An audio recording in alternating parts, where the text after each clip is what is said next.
Алланың өзі де рас, сөзі де рас. Рас сөз еш уақытта жалған болмас.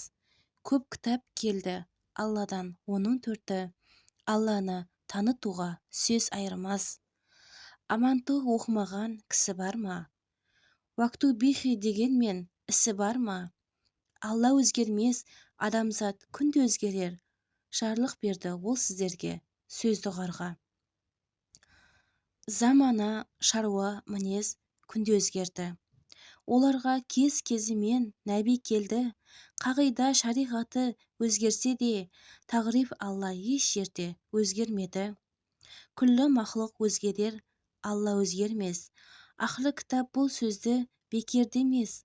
Адам нәпсі өзімшіл мінезбенен, бос сөзбенен қостаспай түс келмес. Махаббатпен жаратқан адамзатты, сен десе ол Алланы жаннан тәтті. Адамзаттың бәрін сүй бауырым деп, және хақ жолы осы деп әділ етті. Осы үш сүю болады имани гүл.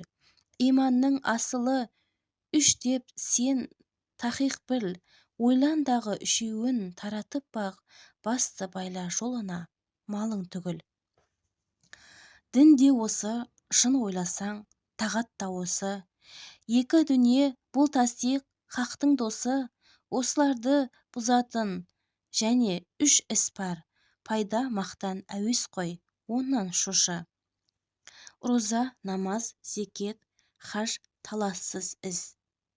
Жақсы болсаң, жақсы тұт, бәрін тегіс. Бастапқы үшін бекітпей соңғы төртті. Қылған менен татымды бермес жеміс.